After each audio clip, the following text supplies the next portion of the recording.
called our front desk, and he'd gotten the blood work done as a favor to a mutual friend that invested in his fund.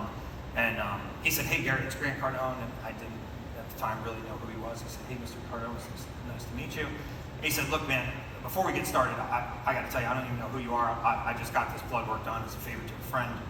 And he said, but before you start, I should just tell you, I got physicians hanging on trees, and I got personal trainers coming out of my ass. He goes, "I got about 8 minutes. Why don't you just give me your spiel?" So I was like, okay, well that was really rude, but all right. I said, why don't we start by you telling me how you feel? And he goes, "I feel great. I'm running around the world. I'm building my empire. I feel great." And I said, "Do you mind if I tell you what I see in your labs?" And he said, "No, go ahead." I said, "Well, I see a man that goes to bed exhausted, but his mind keeps him up until the wee hours of the morning, so that by the time you wake up in the morning, you're more exhausted than you went to bed."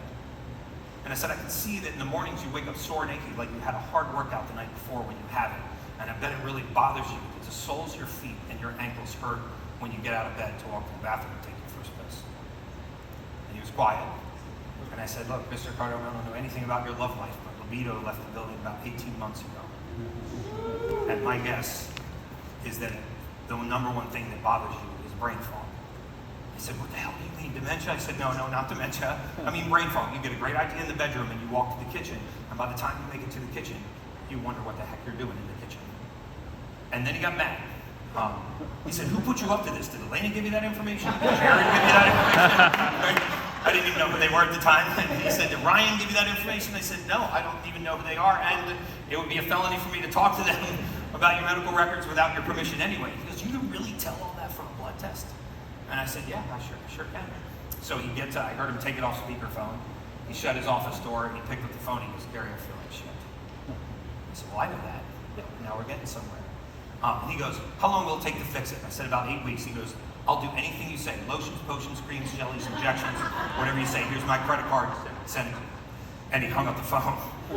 So I put a whole protocol together. I sent it to him, and 4 weeks later, he called our office. Now I know who Grant Cardone is, so now I'm nervous. And they transfer him back to me. The whole office is like, "Grant Cardone's on the phone." So they transfer him back to me. I said, "Hey, Mr. Cardone." He goes, "Gary," these are his words, so please excuse my profanity. I'm just being accurate. He goes, "What the fuck do you have me on?" I go, "Oh God, it's over. Shut the lights off. We'll sell flowers. We got a beautiful storefront here. I always wanted to sell flowers. Didn't really like the wellness space anyway, you know." I said, "Why?" He goes, "I feel great. I'm chasing Elena around like a high schooler." He goes, "I got the energy of 10 men. He said, "Man, I haven't slept in 10 years. I slept 4 nights this week over 7 hours. Your shit works. If you can be in my office at 2 o'clock tomorrow afternoon, I'll make you a rich man." So, any guesses where I was at 2 o'clock the next day? I was in Grant Cardone's office. And that began, my journey with Grant. If you look back on his Instagram 4.5 years ago, when I started with him, he probably looks 15 years older than he does today. He doesn't look, act, or perform like a 64-year-old man. He really does have the energy of 10 men. If you look at how he appears, he's aging in reverse. And that's a lot of what I want to share with you today, because